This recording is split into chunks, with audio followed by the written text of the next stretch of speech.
الحمد لله رب العالمين الرحمن الرحيم مالك يوم الدين إياك نعبد وإياك نستعين اهدنا الصراط المستقيم صراط الذين أنعمت عليهم غير المغضوب عليهم ولا الضالين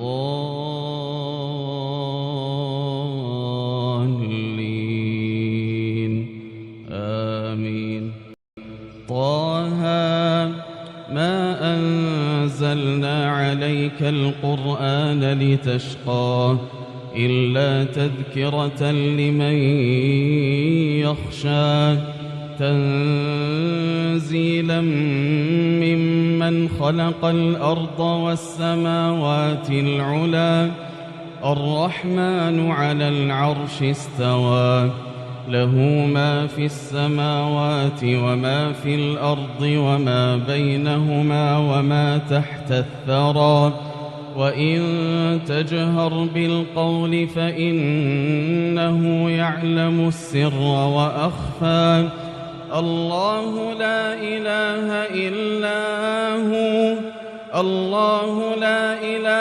إلا هو له الأسماء الحسنى وهل أتاك حديث موسى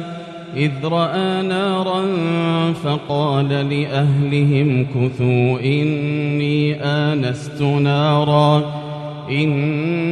آنست نارا لعلي آتيكم منها بقبس أو أجد على النار هدى فلما أتاها نودي يا موسى إني أنا ربك فاخلع نعليك إنك بالوادي المقدس طوى وأنا اخترتك فاستمع لما يوحى إنني أنا الله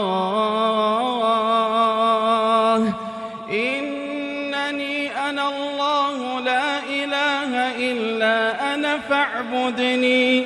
فاعبدني وأقم الصلاة لذكري إن الساعة آتية أكاد أخفيها لتجزى كل نفس بما تسعى فلا يصدنك عنها من لا يؤمن بها واتبع هواه فتردى وما تلك بيمينك يا موسى قال هي عصاي أتوكأ عليها وأهش بها على غنمي ولي فيها مآرب أخرى قال ألقها يا موسى فألقاها فإذا هي حية تسعى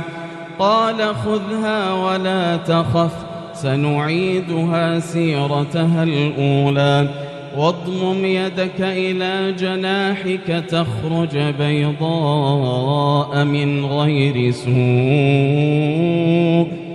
غير سوء آية أخرى لنريك من آياتنا الكبرى اذهب إلى فرعون إنه طغى قال رب اشرح لي صدري ويسر لي أمري واحلل عقدة من لساني يفقه قولي واجعلني وزيرا من أهلي هارون أخي أشدد به أزري وأشركه في أمري كي نسبحك كثيرا ونذكرك كثيرا إنك كنت بنا بصيرا قال قد أوتيت سؤلك يا موسى ولقد مننا عليك مرة أخرى إذ أوحينا إلى أمك ما يوحى أن اقذفيه في التابوت فاقذفيه في اليم فليلقه اليم بالساحل يأخذه عدو لي وعدو له وألقيت عليك محبة مني ولتصنع على عيني إذ تمشي أختك فتقول هل أدلكم على من يكفله فرجعناك إلى أمك كي تقر عينها ولا تحزن وقتلت نفسا فنجيناك من الغم وفتناك فتونا فلبثت سنين في أهل مدين ثم جئت على قدري يا موسى واصطنعتك لنفسي اذهب أنت وأخوك بآياتي ولا تنيا في ذكري اذهبا إلى فرعون إنه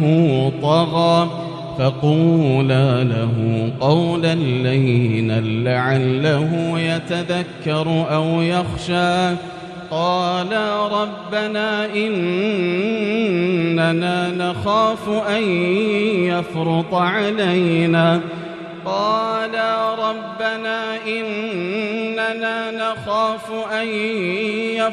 علينا أو أن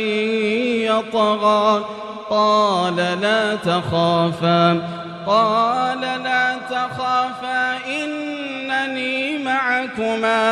إنني معكما أسمع وأرى فأتياه فقولا إنا رسول ربك فأرسل معنا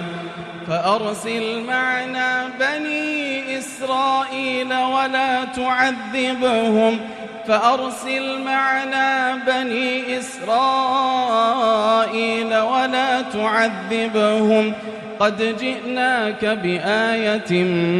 من ربك والسلام على من اتبع الهدى إنا قد أوحي إلينا أن العذاب على من كذب وتولى قال فمن ربكما يا موسى قال ربنا الذي أعطى كل شيء خلقه ثم هدى قال فما بال القرون الأولى قال علمها عند ربي في كتاب لا يضل ربي ولا ينسى الذي جعل لكم الأرض مهدا وسلك لكم فيها سبلا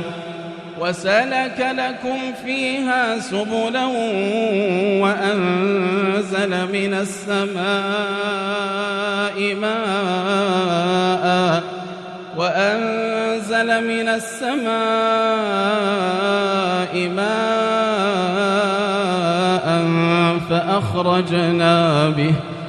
فأخرجنا به أزواجا